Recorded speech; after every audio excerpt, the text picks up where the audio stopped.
Everyone.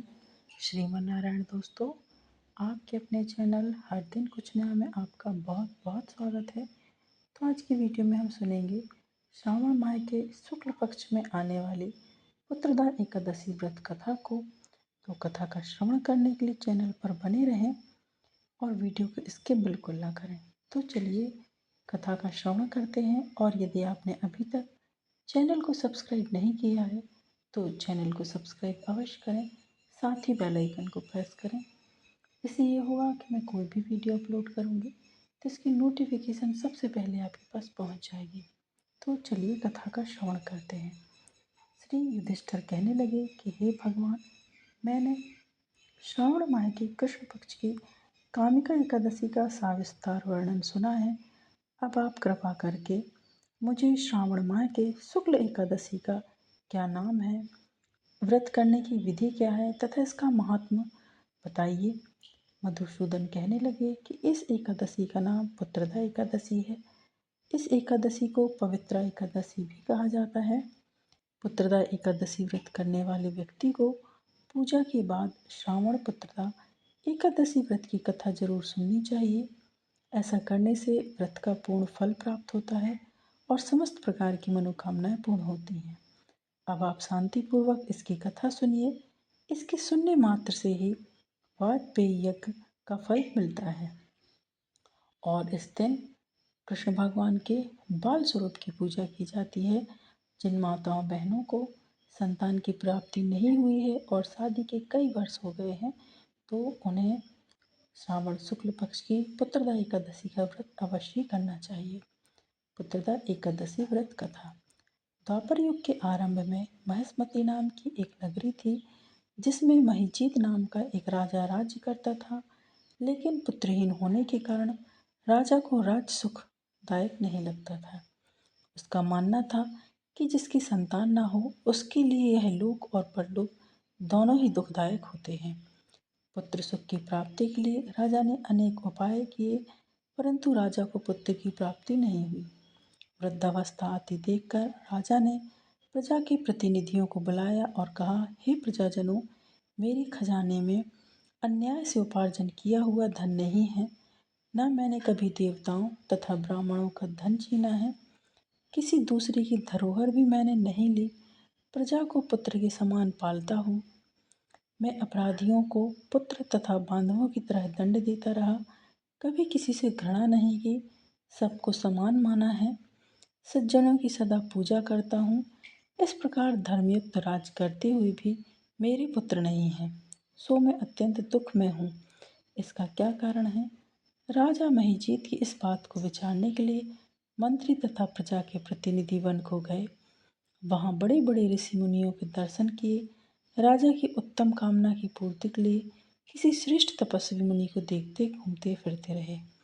एक आश्रम में उन्होंने एक अत्यंत वयोवृद्ध धर्म के ज्ञाता, बड़े तपस्वी, परमात्मा में मन लगाए हुए, निराहार, जितेंद्रिय, जितात्मा, सनातन धर्म के गूढ़ तत्वों को जानने वाले, समस्त शास्त्रों के ज्ञाता महात्मा लोमस मुनि को देखा, जिनका कल्प के व्यतीत होने पर एक रोम गिरता था। सबने जाकर ऋषि को प्रणाम किया और लोगों को देखकर मुनि ने पूछा कि आप लोग किस कारण से आए हैं। निस्संदेह मैं आप लोगों का हित करूंगा। मेरा जन्म केवल दूसरों के उपकार के लिए हुआ है, इसमें संदेह मत करो। लोमस ऋषि के ऐसे वचन सुनकर सब लोग बोले, हे महर्षि, आप हमारी बात जानने में ब्रह्मा से भी अधिक समर्थ हैं, अतः आप हमारे इस संदेह को दूर कीजिए। महेशमतीपुरी का धर्मात्मा राजा महिजीत प्रजा का पुत्र के समान पालन करते हैं, फिर भी वह पुत्रहीन होने के कारण दुखी हैं। उन लोगों ने आगे कहा कि हम लोग उनकी प्रजा हैं, अतः उनके दुख से हम भी दुखी हैं।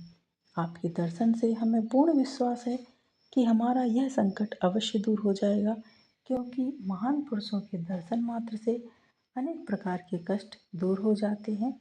अब आप कृपा करके राजा के पुत्र होने का कोई उपाय बतलाएं।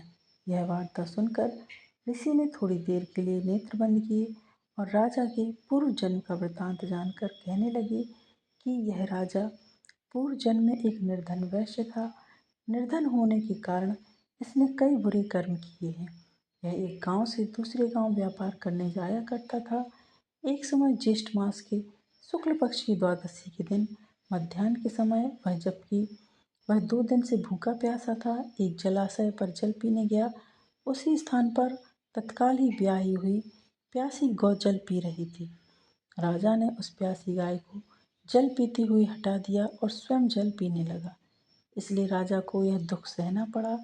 एकादशी के दिन भूखा रहने से वह राजा हुआ और प्यासी गौ को जल पीते हुए हटाने के कारण पुत्र वियोग का दुख सहना पड़ रहा है।